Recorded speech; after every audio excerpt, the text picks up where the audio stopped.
Welcome into a fresh new hour of CBS Sports HQ. I'm Jordan Giorgio. 41 days. That's how much longer we have until the start of the 2025 college football season. It cannot come soon enough. Today from Atlanta, Georgia, SEC Media Days kicked off as coaches got their time with the media to hype up their teams and players just over a month before the season gets into full swing. Now, here's a look at the teams and coaches who will be speaking today. That includes Shane Beamer. We got Lane Kiffin out of LSU, Clark Lee for Vanderbilt, and LSU's Brian Kelly. Now, there's always a lot of pressure that comes with being a head coach in college football, especially when you're in the SEC, and even more so when you lead an LSU Tigers team that's gone 0-3 in season openers under your leadership and hasn't come close to the college football playoff yet. Here's more from Brian Kelly at SEC Media Days. If we're talking about win-loss record, they're not all the same based upon what conference you're in and who you play. So how many teams that are in this probably have a lot to do with how are we going to select them? What's the selection process going to be?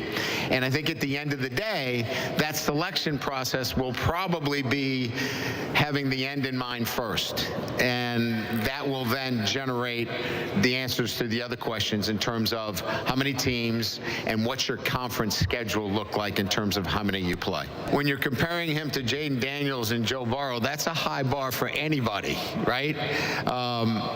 But Garret is at LSU because he loves LSU, and he wants to lead our football team to a championship. And if the Heisman follows with that, I think he's good with that.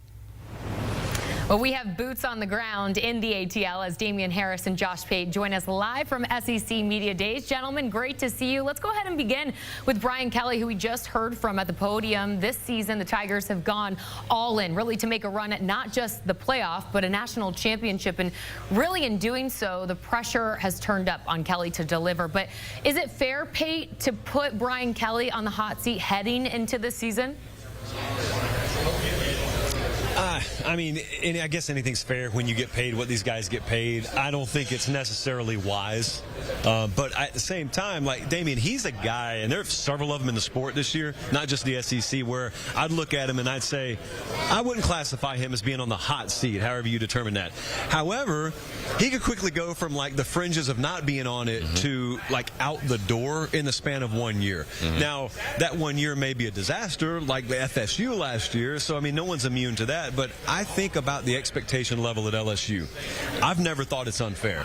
Every coach there in this millennium has won a national championship, which shows you the program's capable of doing it no matter who's there pretty much. When Brian Kelly got there, I think a lot of people said, man, he was close at Notre Dame. Now this place will give him the resources and the caliber of athlete to get over the hump. Then they beat Bama, they go to Atlanta in year one, and everyone's like, oh, they're off to the races. And yet the entire time you've looked at it and you've said, all right, a little fluctuation, that's okay. They had to go to the portal heavily this past cycle.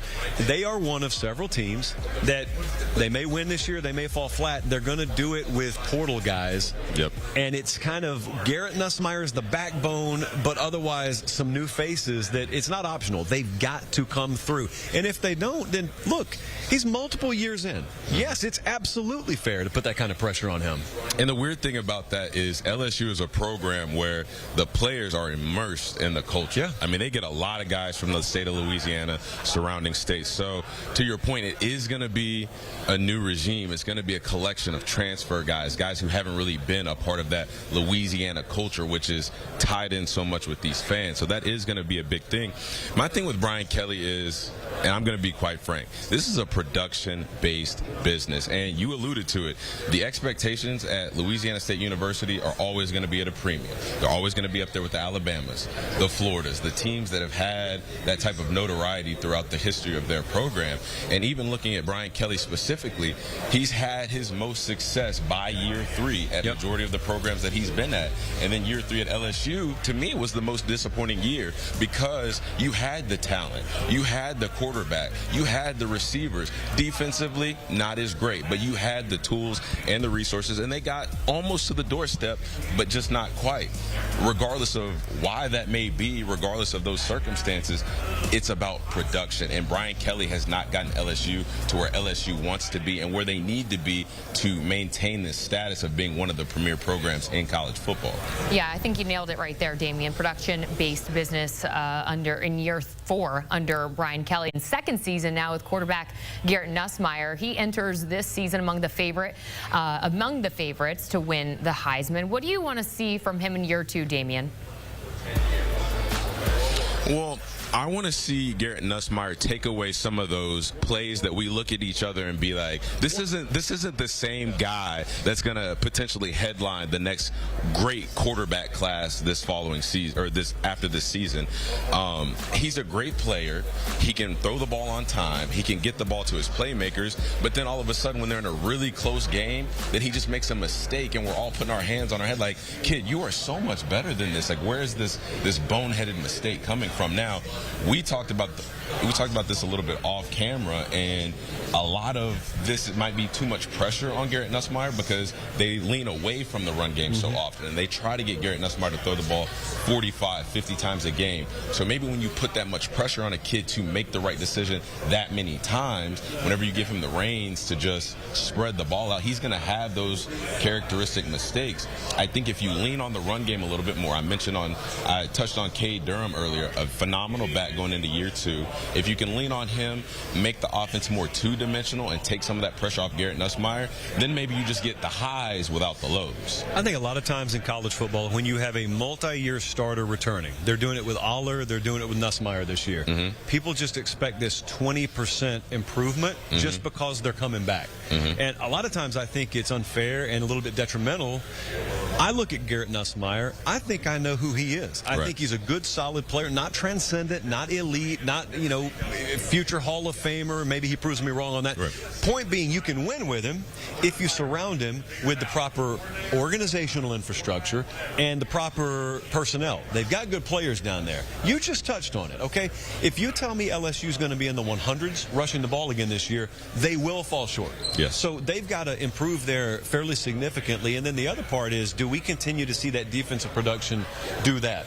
To where Garret Nussmeier has no business showing up to a game thinking, I got to hang 38 by myself today. That should never be. Joe Burrow included never felt that way as the quarterback at LSU. So certainly Garret Nussmeier shouldn't. It's all about the ground game. If Nussmeier just is who he is and they have a better ground game, LSU will be in the thick of it. Big expectations in 2025 after they really pushed all the chips in. However, this schedule, you guys, absolutely brutal. Their opener at the other Death Valley as they take on Clemson, on the road to see Alabama and Ole Miss. Pate, how do you see them faring? Man, they feel like somewhere between 8-4 and 9-3 team, which sounds terrible, but then you realize it's a meat grinder in the SEC, probably with no, at least from preseason, no elite team. I think, although it's not a conference game, you learn so much about them in week 1. Yes. Because this is not a place breaking in a new quarterback. So, I mean, I get to see Garret Nussmeier, and I get to see that defense in week 1. I get to see him on the road. I get to see him pressed, hostile environment. It's a spot that they've been terrible in recently, those opening games. They've played a lot of high-profile competition. They've played them competitively, but they've lost. You made this point earlier when we were talking. If you go to Clemson and you win, it's not that it makes a trip to Tuscaloosa any easier. It's not that going to Norman all of a sudden isn't hard, but at least you get to look back in the rearview mirror and say, we've done this before, man. Like, we did this in 100-degree temperatures in, late August, early September. If we did it there, we can do it again. Whereas losing 31-20 there, it makes you just start singing on more of the same, man. Here we go. Good but not great. More of the same. And then when you go back to the infrastructure conversation, then you got guys, again, like you said, lacking that confidence, not necessarily having the greatest relationship between player and coach, which I know that's been a question at LSU. Does Brian Kelly still maintain the locker room? Does he still have the eyes, the ears, the hearts of these players? And to me, that's what's going to be most important. Whether it's we run the ball 50% of the time, we pass the ball 50% of the time, time, oh, we've improved here, we've improved there. I want to see the infrastructure improve, because over the last couple years, I've been looking at Brian Kelly in this spot, and I'm saying, for some reason, it's not working. Yeah. I don't know if it's him. I don't know if it's the program. I don't know what it is. Are they not getting the same level of talented players? I personally don't believe that, because Nick Saban said himself, you can shake a tree anywhere in Louisiana and get a 5-star. You can do that. And guys in the state of Louisiana, they want to play at LSU. So for whatever reason, it just has not worked. I want to see improved infrastructure. I want to see the relational piece between player and coach look like it's improved. I mean, there were a couple instances last year where people were questioning Brian Kelly, how he was talking to his receivers, how he was handling certain situations, how he was coaching. All those things, we need to see improvement. Obviously, all the X's and O's, the things on the field from position to position basis, that's a definite. That's what every football team strives to do. LSU is a program that has such rich history, such rich tradition, and they want to get back to that. And the only way they're going to do that is by improving that infrastructure. We'll see if you get that, Damien Harris, except for November 8th when they take on Alabama in Tuscaloosa. Always great to see you guys. LSU 0-3 in season openers under head coach Brian Kelly. We'll see if they can change course this season. Get more analysis from Josh Pate on Josh Pate's College Football Show every Tuesday, Thursday, and Sunday at 8 p.m. Eastern Time, live on YouTube.